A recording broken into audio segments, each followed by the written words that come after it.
Thank you, and thanks SMRI for having me here. It's a really great opportunity to sort of working collaborative again in person.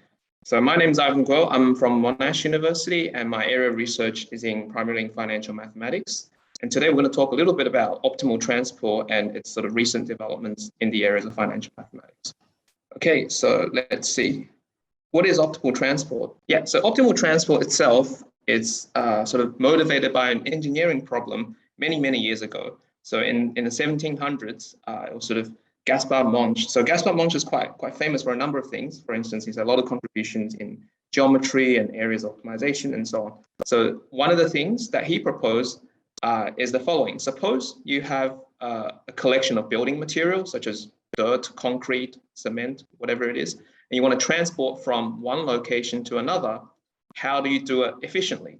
Well, that might not seem terribly complicated. You just sort of move it sort of to the closest spot, convenient or something like that. But in general, your pile of dirt might not be stacked nicely. They might come in some sort of a distribution, and then you would like to move them to a new location, perhaps in a different distribution. And depending on which part of the concrete or dirt you move to which of its destination locations, you might have a different level of efficiency or cost. So typically, this cost could be associated with time it takes to move items from point A to point B, or the cost it takes. More generally speaking, he's sort of thinking about problems of this type, where you have an initial distribution, mu, and a target distribution, nu, and you're looking at solving some sort of optimization problem where you're minimizing a cost function c. So cost function c here is a function of the starting position of your distribution and your final position over the set of all mass. So the second condition here is just saying the push forward measure of mu is nu. So you will like your transport map to send the starting distribution to the finishing distribution. So this is sort of the original formulation and motivation, came from many years ago. Slightly more recently, Kantorovich in 1948 came up with a modern treatment of the problem. It's still very similar looking to the original problem, but it's sort of written in this relaxed formulation, because instead of thinking about a transportation map, he relaxes it to the set of all couplings of the two distributions. So essentially, you're solving an optimization problem over the set of joint distributions, where the joint distributions have individual marginal distributions being mu and nu, which correspond to the initial and the final distributions that you would like to attain. And once again, the problem is minimizing a cost function over the set of all possible couplings or all possible joint distributions. Now, Kantorovich, amongst other things, had a lot of contribution to optimization and sort of linear programming type results. And if you've done any sort of linear programming or even just constrained optimization, you may have come across dual formulation of problems. And this is one of them where it also has a very nice dual formulation. So if you're not sure what this is, you can think of it as a type of a constraint optimization problem where you rewrite it in terms of Lagrange multipliers. So there are these techniques where you rewrite the constraints as objectives and objectives as constraints, and essentially you get a new problem that looks quite different, but somehow has the same solution. So here, the dual problem you see is a maximization problem over the space of functions. So here, psi and phi are functions with some constraints. And then you still see the mu in the new present in the new problem as well. So in some ways, you can think of, in the original problem, mu and nu are your constraints. The constraints now turn into the objective because they appear in the objective. On the other hand, the original objective, which is the cost function, now becomes part of the constraint. So this is something that's sort of fairly familiar for those who have sort of seen this sort of optimization before.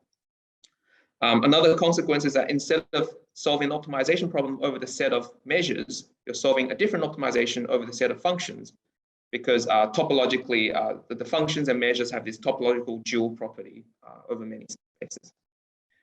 Okay, so whether you solve the primal problem or the dual problem, it depends on what works better for you, but ultimately they're just different ways of solving the same problem.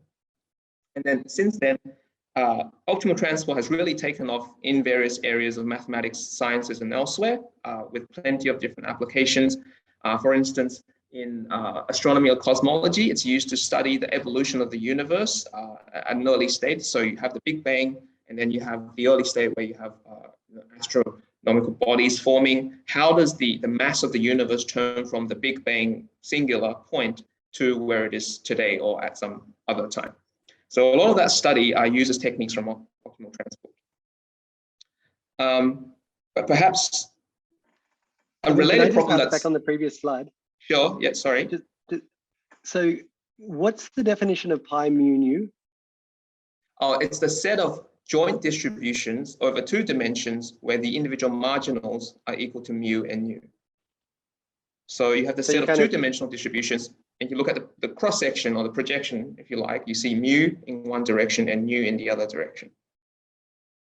So the marginal distributions are equal to, constrained by mu and nu. One example of optimal transport problem where the cost function where we input here as this is the relative entropy or the Kullback-Leibler divergence that you commonly see in information theory and also probability. Essentially, it measures the distance between two distributions. You can use that as an example of a cost function.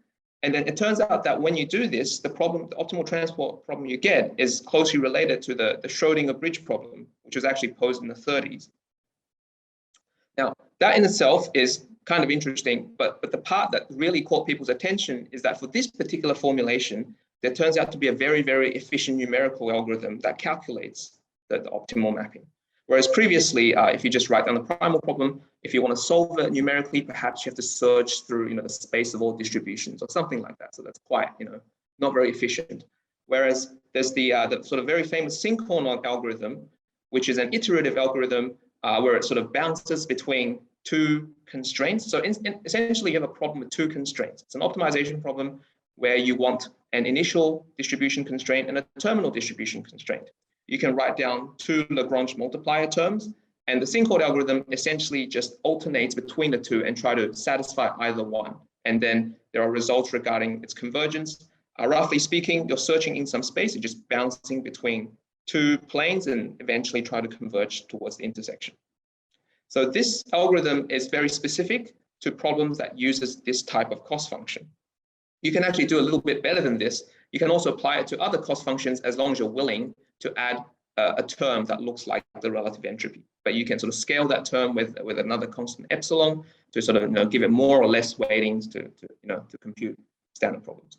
So this has really taken off in the areas of computer science or information technology, where I will show you some examples. So here's an example of, you have pictures of several locations, and what it's done is it seems to be applying some sort of filter to the first picture. But what it's doing is it's calculating the color information from both pictures and try to find the optimal map that maps from one set of colors to another.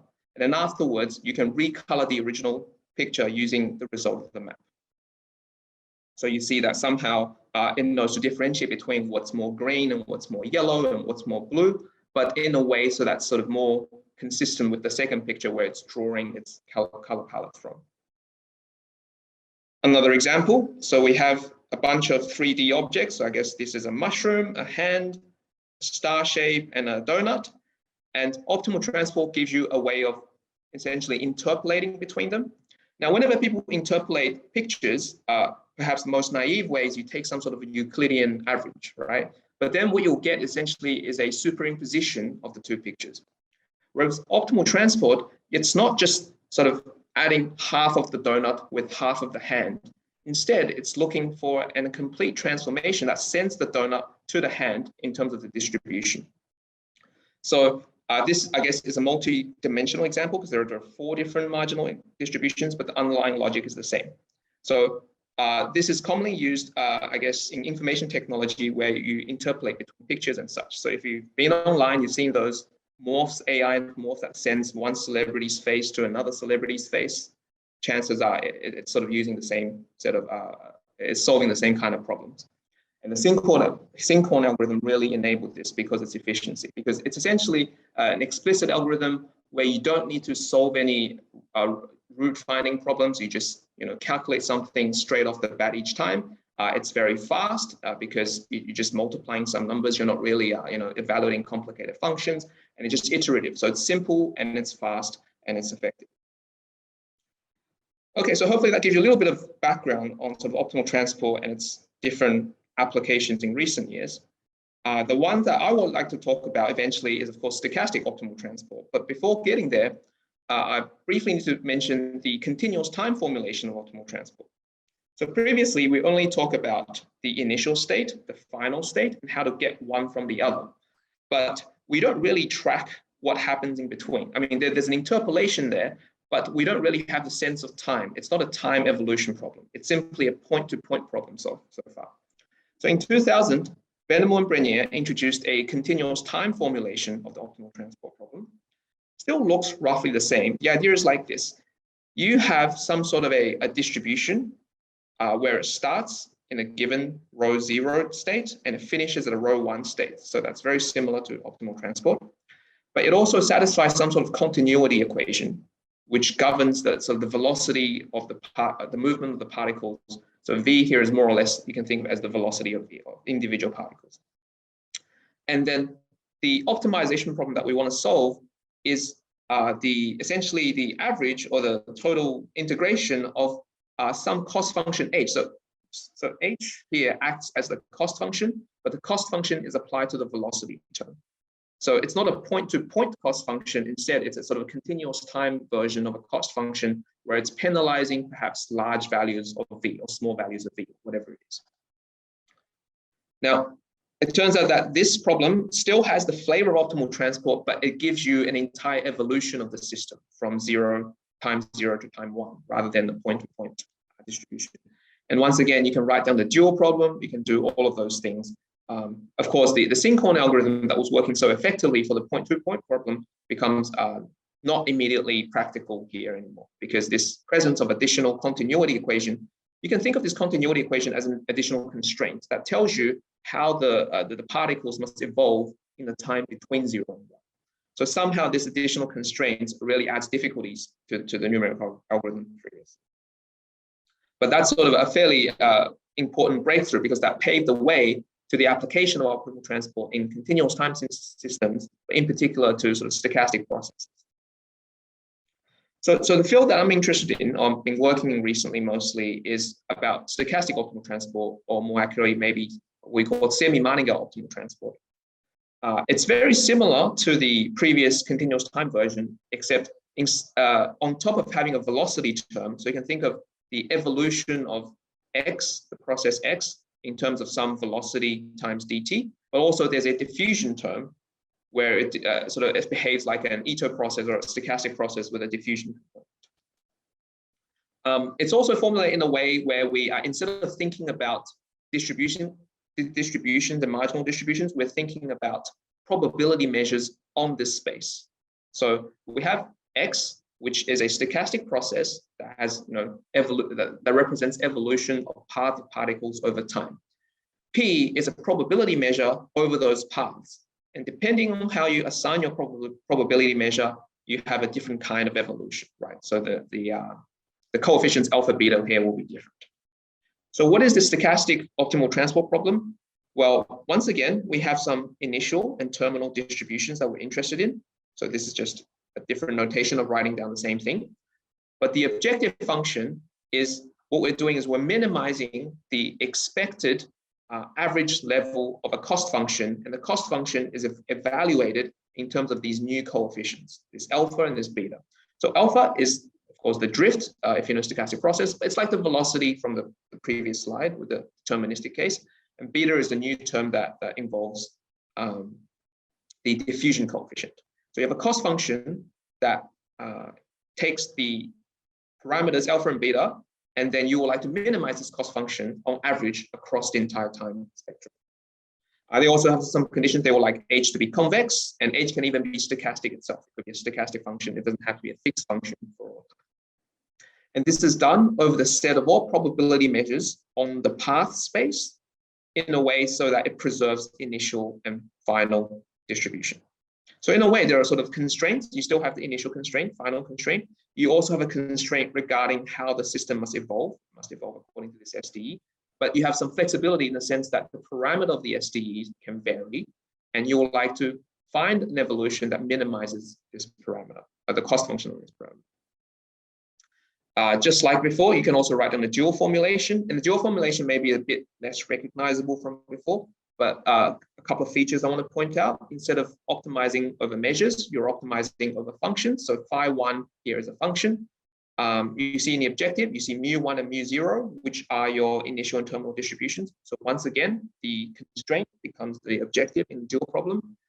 However, there's a very tricky equation here involving phi0, where phi0 is defined to be the solution of an optimal control problem that involves phi1 and the cost function h. So this part is perhaps less clear how you get something like this. But if you write it in a slightly different way, maybe it becomes a little bit clearer. So if you look at the first equation here, so this is a saddle point problem. You're doing the inf of something and the sup of something. But you can think of phi1 as a kind of Lagrange multiplier, right? It's a Lagrange multiplier that checks whether your evolution of x gets you the right terminal distribution of mu1. So this entire first term, phi1 d mu1 minus expected value of phi1, that's simply checking that your probability p behaves correctly at the end. So this saddle point problem is the same as the original primal problem. It's just that we've written it in sort of using Lagrange multipliers rather than sort of using the constraint.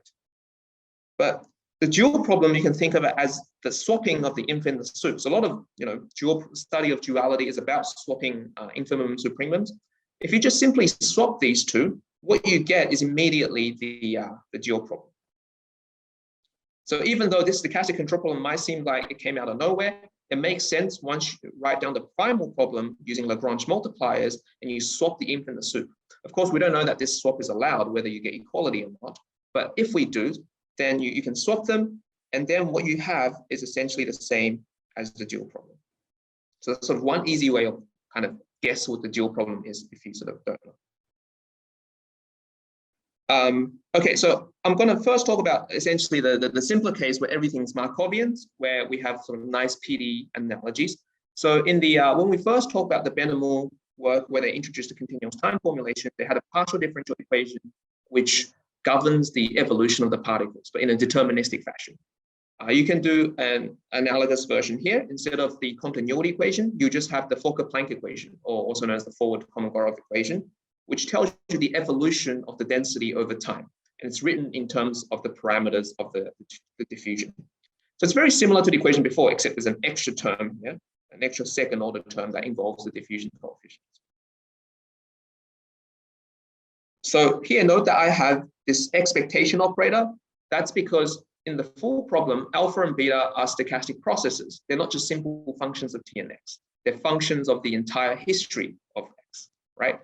But because we're only focusing on the density at time t and at little x, it suffices to actually do a Markovian projection of the problem. So you can actually prove this. You can prove that if you take the projection of alpha and beta as stochastic process onto the tx space, so suddenly now they're just functions of tx, then you get indeed the forward equation.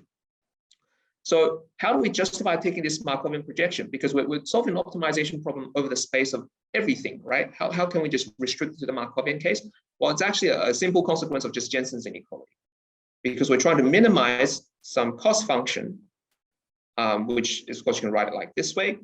And then because h is convex, which conveniently we said that it was in the beginning, you can just take the expectation inside and you have Jensen's inequality. So essentially by projecting alpha and beta onto the Markovian version, you can only reduce your cost function. So that means if you want to search for the minimum globally, it suffices to search over the set of Markovian evolutions. Of course, there's some technical work regarding how do you know these Markovian evolutions still correspond to a set of sensible SD and so on, but that can be worked out. But the benefit of doing this is instead of having to deal with general coefficients alpha beta, you can just deal with sort of these local functions, which allows you to write down PDE system. Okay, so there's some minor details regarding convexification of the function, because it turns out that even though h is convex in alpha beta, this as a function of the triple is not convex. And a lot of optimal transport theory is about convex optimization. So convexity is highly desirable. There's some variable change that you can do. It's a sort of a trick to make everything convex, but in different variables. But after doing all of that, you can rewrite the entire problem in terms of a PDE problem or an optimization problem with a PDE constraint. So the problem is you have row 0 and row 1, which are your initial and terminal densities, and you're minimizing over a set of these parameters. So rho is the evolution of density throughout all time that satisfy the Fokker-Planck equation, and A and B are sort of your placeholder versions of your diffusion and drift coefficients, but scaled by rho, because we had to convexify it. But this is the same problem just written in terms of the new variables. And then there's a natural dual formulation, and the nice thing is that now you can rewrite the dual formulation in terms of the partial differential equation. So here, this part looks, probably don't remember, but this part looks the same as before. But instead of having a control problem, we simply just write down a PDE. And this PDE, so for those who've worked with control problems before, you know that a lot of time you have dynamic programming principle. You can write down the Hamilton, the HJB equation, which is essentially the same as this. But somehow this duality argument gives you the HJB equation without ever having to touch dynamic programming. So that bypasses that process, which is kind of interesting. H star here is the Lejeune transform of H, which is the original const function. I will talk about what that is in a second. But yeah, so the dual problem corresponds to this. You're maximizing over the space of functions where the functions satisfy some sort of a PDE. So you can sort of see how you can solve this problem. To solve this problem, you need a way to solve this PDE, and then you need a way of solving an optimization problem with respect to the terminal conditions of the PDE. And then it turns out you can also find the optimal alpha and beta that gives you the optimum. Actually, it's the duality theorem actually tells you that the optimum is attained on the measure side. So you can actually get optimal values of alpha beta, and that you get them straight from the derivatives of phi. Okay, so about this H star, what is this H star? So the H star is the convex conjugate of H, or the Lejeune transform of H. So this is it's not too difficult. You can sort of look up the definition very easily, but maybe a good way of explaining it using pictures is that whenever you have a convex function, one way to understand convex function is to understand it as a pair of x, y coordinate, right? So given x, you can plot a graph where the y should be, and if you have all the x, y pairs, that describes the function that you have. But if it's a convex function, there's a second way of describing the function. You can describe it using the set of tangents to the convex function. Because of its convexity, it turns out that for every fixed gradient, there's a unique tangent to the convex function. Because as you, I guess, go from left to right, the first derivative is increasing. So yeah, it's a sort of, there's a unique mapping between gradients and tangents. So to describe a convex function, you can just describe it using the set of tangents, or more specifically, you describe it as a set of gradients and y-intercepts, for example. And that's another way to describe the convex function. And that's precisely the convex conjugate. The convex conjugate is a mapping from the gradients to essentially the y-intercepts, or the negative of the y-intercepts, actually, but close enough. So F star, usually people use stars for convex conjugate. There's also concave conjugate, which is just the upside down version. But the important theorem here that I want to mention is called the Fenchel Rockafellar duality theorem. It says the following: if you have a convex function and a concave function like this, your goal is to minimize the vertical distance between them. Of course, you can just do it by doing a bit of calculus, right, and work that out. But it's also equal to the dual problem, which is if I have the two functions and I look at the set of all possible parallel tangents to these two functions, I want to maximize the vertical signed distance of the parallel tangents. So as it turns out, the point where the vertical distance is minimal is also the point where the parallel tangents gap is maximal, or if you sort of take into account into negatives. And this, you can write it out this way, and you can actually manipulate it and see that it's actually a duality result that manipulates inf sup with sup inf. Now, this is actually really, the proof is actually quite simple. It's the consequence of the separating hyperplane theorem, or the Hahn-Banach theorem. So I can describe it for you. You can think of it yourself as well. So you take these two curves. What you do is you shift one of them vertically until they touch, okay? And the moment they touch, it roughly tells you where that optimal point is. And that makes sense, because the first moment they touch is the point where you minimize the vertical distance.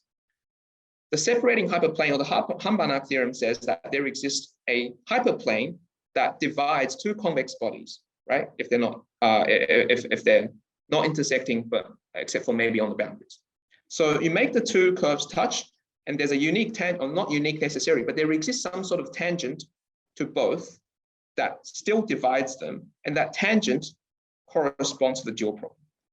So if you've ever seen some Hardt-Banach theorem or separating hyperplane theorem, this is an immediate consequence of that.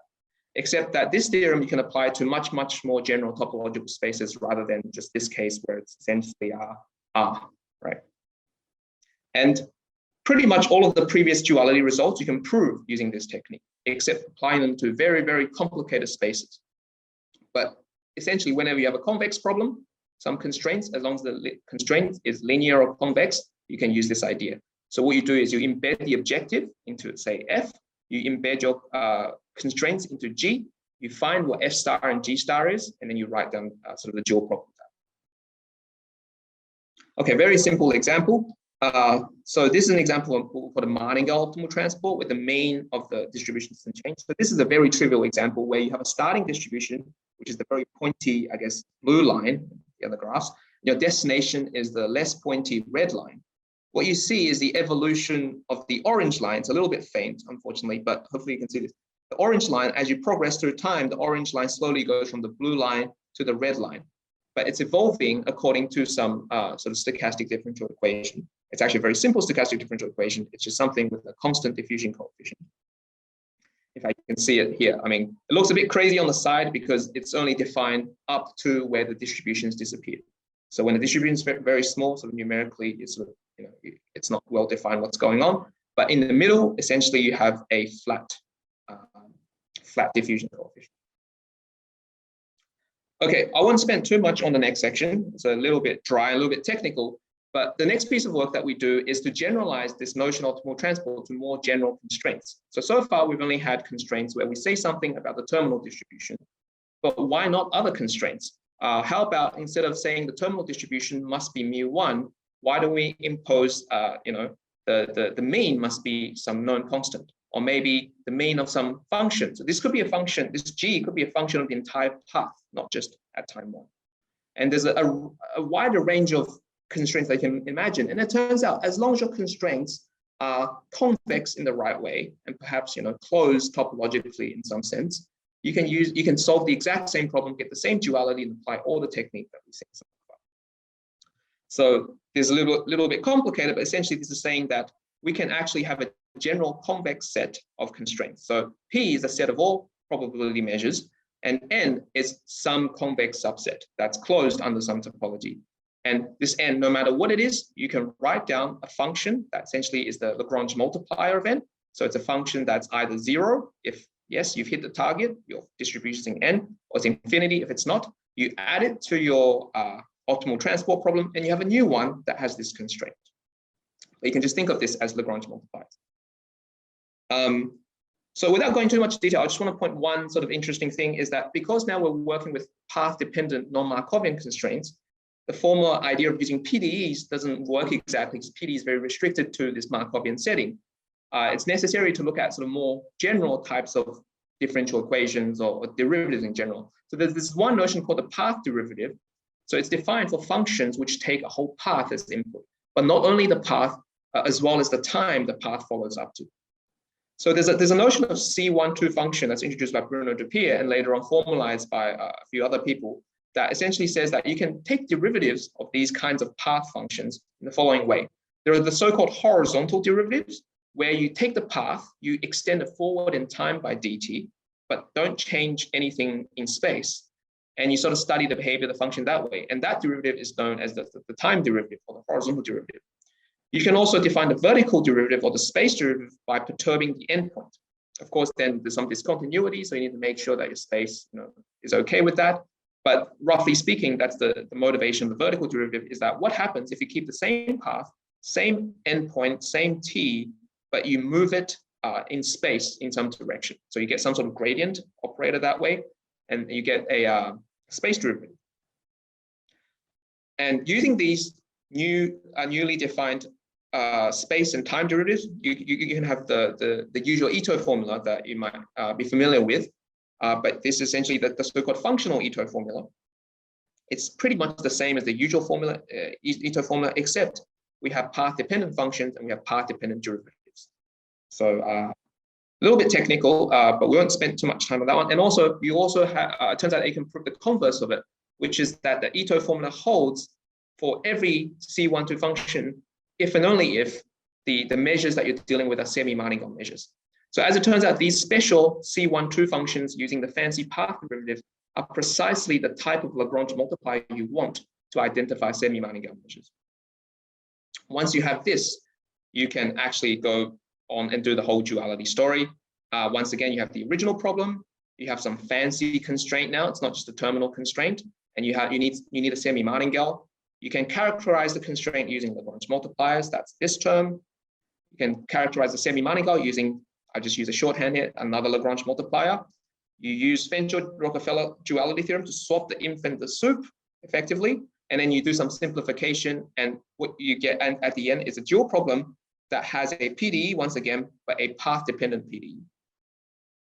But this is very analogous to the Markovian case. But this is much, much more powerful because it suddenly allows you to play with a lot of different constraints, path-dependent constraints. Okay, so let's move on to some applications of this. So my area is in financial mathematics, so we'll talk about financial mathematics. So far we talked about these duality results in optimal transports between the primal space and dual space. Typically, we're looking at the duality relationship between functions and measures.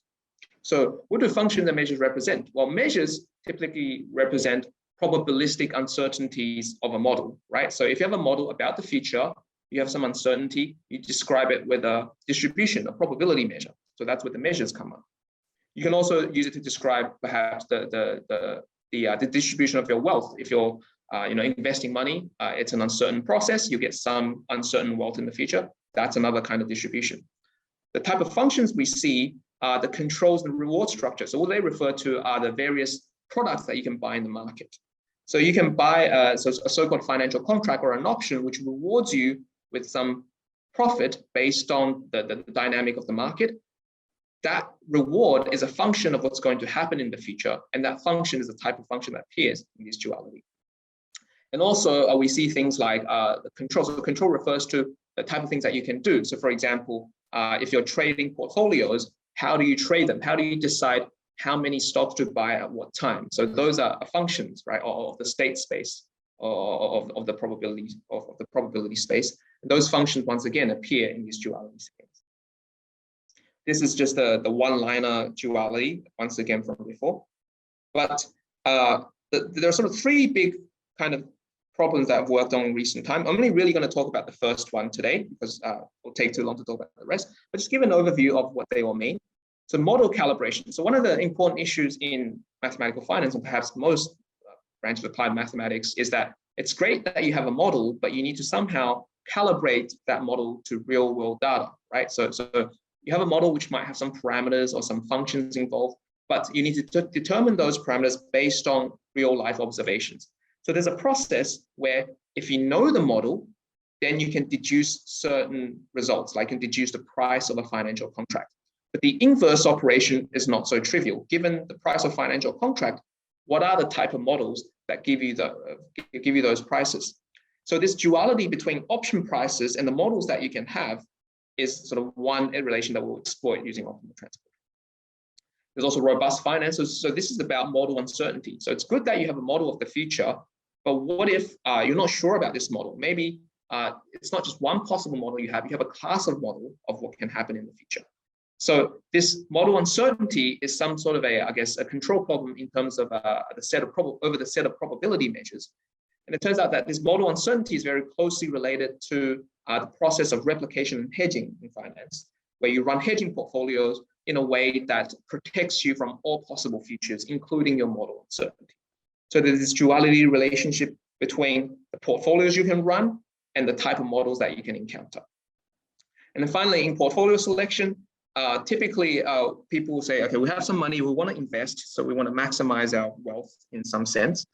One traditional approach is to use utility maximization. So you have some function describing how happy you are with various level of wealth that you will attain, and you want to maximize the expected level of happiness. So that happiness function or utility function is a function in the sense of the duality, whereas it turns out that the dual side of that is your wealth distribution.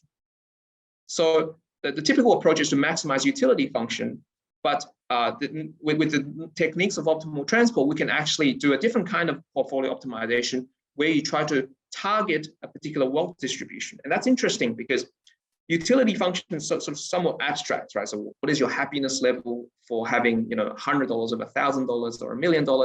That's sort of fairly abstract. Whereas wealth distribution is something slightly more concrete. You can describe it like, I would like to make sure, maybe 90% confidence that I should have at least, have a positive amount of money in the future or something like that. So you can make statements about your preferred wealth distribution sort of in a more concrete way. So this duality results allows us to connect these two important concepts. But like I said, I'll mostly only focus on the first. So the model calibration, once again, it's about we can observe some market prices of financial contracts. The question is, what kind of models can we use to match those market prices? Now, this is a very classical problem. There's various ways to do it for various types of models and various types of contracts. Optimal transport essentially gives you a new way of doing this for a much wider set of scenarios. So the type of problem is like this. You have some evolution, whatever it is, of the stock price. So this is fairly typical. So this is actually the log of the stock price. And we want to know what is sigma. So sigma is what we call volatility. So it governs how sort of uncertain the market will be in the future. Now, this sigma is intricately tied to the prices of financial contracts. So suppose we know the price of financial contracts. So the contract is described by G, and the price of it is the expectation of G under the risk neutral measure. And we know that that's a known constant C. So it's like saying, given we know that the expectation of G is equal to C for this model, what is one example of such a model? Or what is the model that minimizes some cost function? And when you ask a question like this, it's precisely a stochastic optimal transport problem that we saw before. So this is the actual problem with its Lagrange multiplier. So what is this H? What is the cost function in this case? Well, the cost function can actually be whatever you want.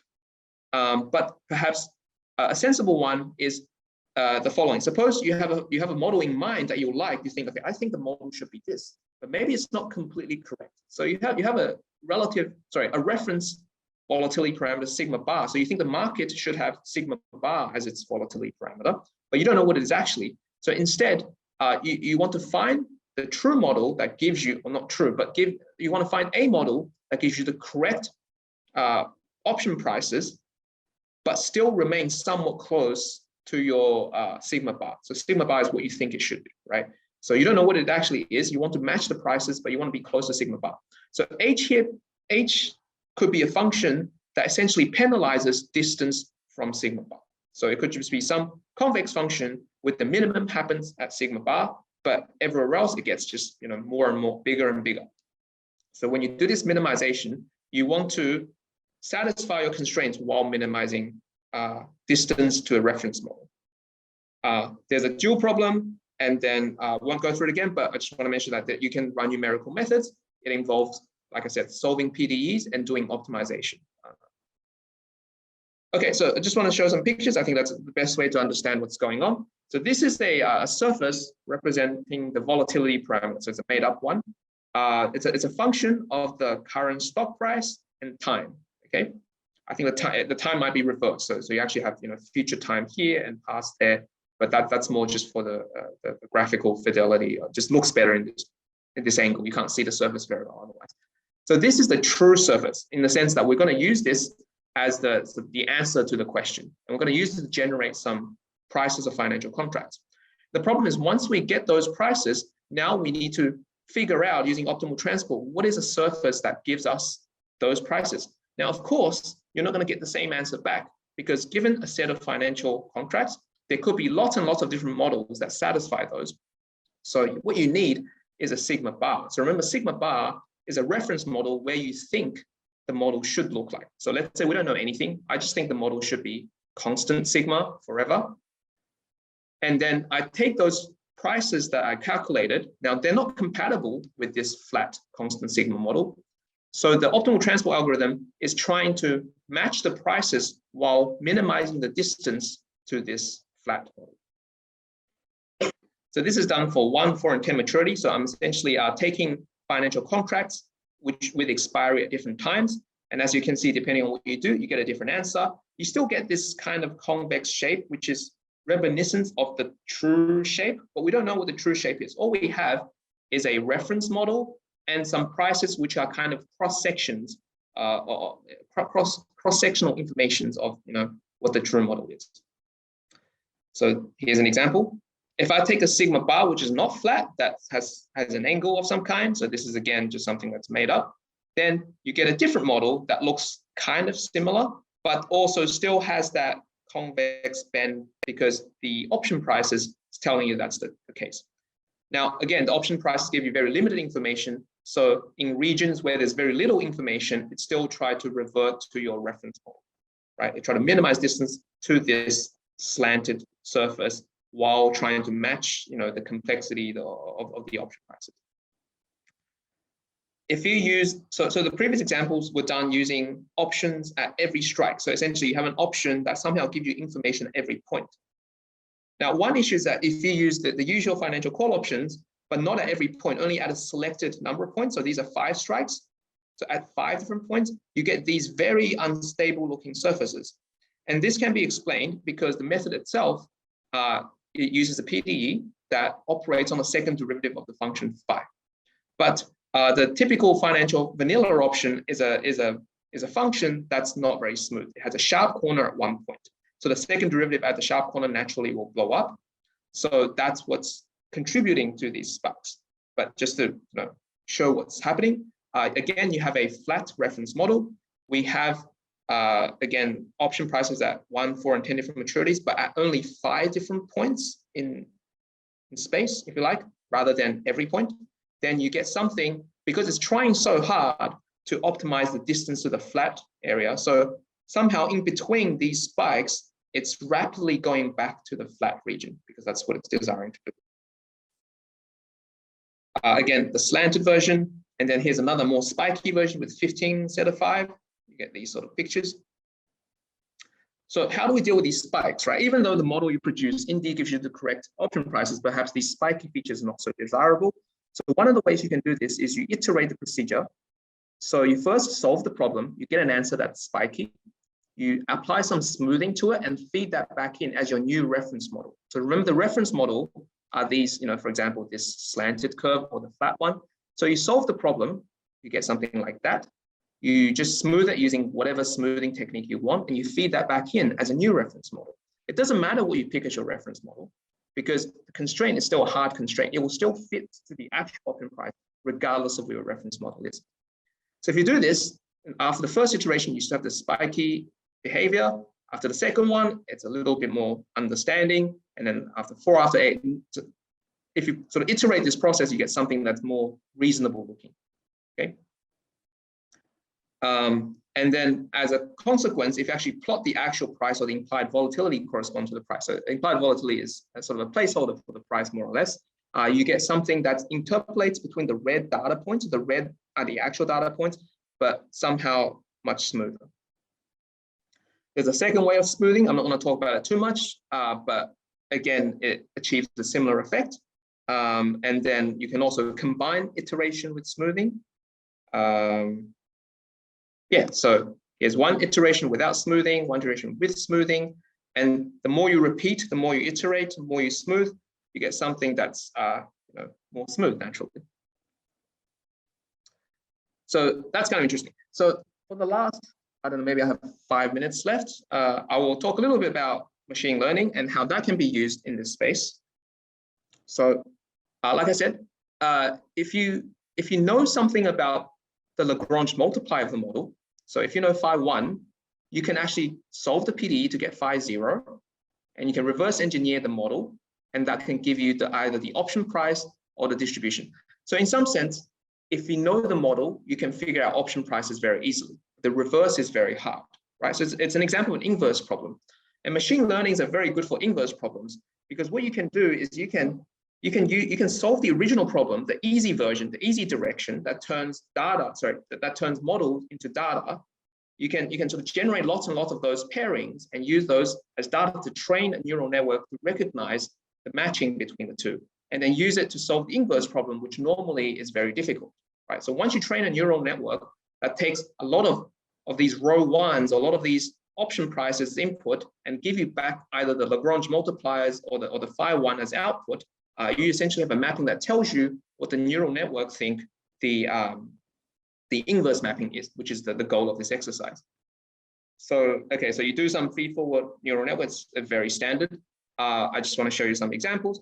So what we do is we train it with a lot of randomly generated distributions, and then we want to sort of stress test it a little bit by giving it functions which are well beyond the domain of training. So when I said ×1, ×3, ×6, ×10, I basically train functions within some scale, and then I triple or up to 10 times that scale. I feed in an input data that's 10 times the original domain and see how it works. And the results very mixed, because I think this is sort of fairly well known that machine learning is quite good at interpolation, not so great at extrapolation. So you can see that if you give it something within the domain of training, it fits okay. When you go to 10 times, it becomes a little bit unsure and a little bit wobbly. So here are blue, and so blue is the target, the real thing, that the red is what the machine learning thinks. And this example is actually not too bad. There are other examples where it's worse. So here's an example. It looks good when you're sort of in the training domain, but when you go 10 times, it's a little bit worse. And just for balance, here's one that works really terribly. You know, you have something that fits well originally, but when you go to 10 times, this is just all over the place, right? And you can also do this directly with option prices rather than distributions, and get the same sort of behavior. Once you go out of the comfort zone of the neural network, you get something perhaps that just doesn't work very well. But once again, this idea of training for the inverse problem is very powerful, because if it does work well, essentially it gives you a tool to solve not just one problem, but rather an entire class of problems. So you don't have to, do your optimization and your hundreds of PDEs to solve an individual problem. Okay, so moving on a little bit. One more thing about machine learning. We also, I mentioned before that you can also use this sort of technique to solve portfolio selection problems. So the wealth portfolio looks something like this, where alpha is your trading strategy. And then your goal is to find a terminal wealth distribution that's close to a reference. So you have a desirable wealth distribution for the future, and you want to choose your strategy in a way that matches it as closely as possible. So C here is a cost function that penalizes the distance between the two distributions. Or in fact, it can even be a hard constraint. And I just want to mention, you can also solve these type of problems using neural networks, because you can simulate forward by using a feed-forward neural network that maps state variables to your trading strategies. So you do this step by step, again and again through the same network, or perhaps in different networks for each time step. And then that can output a row 1. And then the objective function of a neural network is to minimize the distance between row 1 and the target row 1 bar. So that's sort of how you would do it in the kind of simple way. If you want to be more complicated, you can write down the dual formulation and set up, again, a generative adversarial network where on the one side, it's doing the primal control problem. On the other side, it's penalizing deviation from the constraint. But yeah, so there's a lot of opportunities to use sort of neural networks to kind of expedite this process. Okay, so here's a bunch of references. I think I should probably stop here. I'll leave you with a picture of a volatility surface that kind of looked like the Sydney Opera House, but maybe not really. Thank you all for listening. Happy to maybe take some questions. Thank you very much for a nice talk, Ivan. Let me maybe start with one question. So, I mean, with the neural networks you talked about in the end, and how did you decide on a good architecture for the problem that you have? So for the inverse problem, for the problem where you're simply mapping a bunch of Lagrange multipliers to a bunch of option prices, you're simply mapping from like Rn to Rn. So it's not a big deal. You can just pick, you're doing some fancy regression. There's a function there that you don't know, and you would like to approximate that function. So any type of feed-forward neural network is fine. You can experiment with layers, but generally that depends on how complicated your function is and things like that. But for the stochastic control problem, it makes sense to design network in a way that plays nicely with the control. So, for example, if you're solving a problem about portfolio optimization, the strategy that you have at each time is a function of the information that you have. So the neural network should take that information and output a strategy back. So your neural network, some sense, is kind of replicating your what your decision process each time. And this is very sort of common in using neural networks to solve control problems. So at each time it outputs a strategic decision, and then you aggregate all of them and you look at the final result, and then you can optimize over all of that. So in some sense, it's one giant feed-forward neural network, but sort of mimics the sort of individual times, the decision-making process at individual time steps.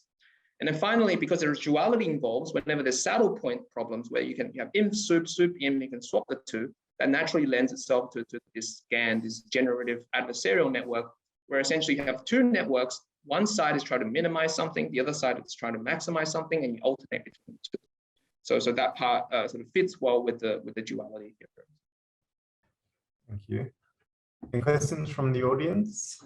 So first of all, I was very well interested in that result that maximization of expected utility function can be seen as a dual problem of wealth distribution, and I will look at well your results a little bit more in detail. But before you came to that, again, it's maybe well. Some sort of misunderstanding by myself. You had the forward Kolmogorov equation, and soon after you were speaking about Fokker-Planck equation. What's the link between them? That would be my question. I think Markov said that they're pretty much just different names of the same thing, right? Unless I'm mistaken. Yeah, exactly. So I was wondering. Okay, in your well, examples of distributions. So you had those distributions which were all symmetric, so they all look like Gaussian. And also in your very last example, after machine learning, you also had some sort of densities which looked. So what about non-symmetric wealth distributions? Because it's not necessary that an agent would like to have a symmetric distribution. They may have a target distribution which might not be exactly symmetric. So the symmetry is not needed at all. I mean, at least on the theoretical level, the result doesn't care about what distribution it is. It doesn't even matter that if your distribution is impossible. Like you could give it a distribution that's far-fetched. Like I would like to always have, $1 trillion next year. That's your wealth distribution. You can input that into the problem. The duality result will still hold. What it will say is that there is no solutions, and you get infinity on both sides of the duality. So the duality holds even if the problem is not admissible on both sides. So the symmetry part is not necessary, and the theoretical results work for any distribution. But of course, if you put in something very pathological or very crazy, then numerically it might not like that very much. And also for the portfolio selection problem, if you put in something that's not attainable, then you will also get essentially an optimization problem that doesn't converge. Okay. Let's thank Ivan again for a very nice talk. Thank you. Thank you very much for listening, everyone.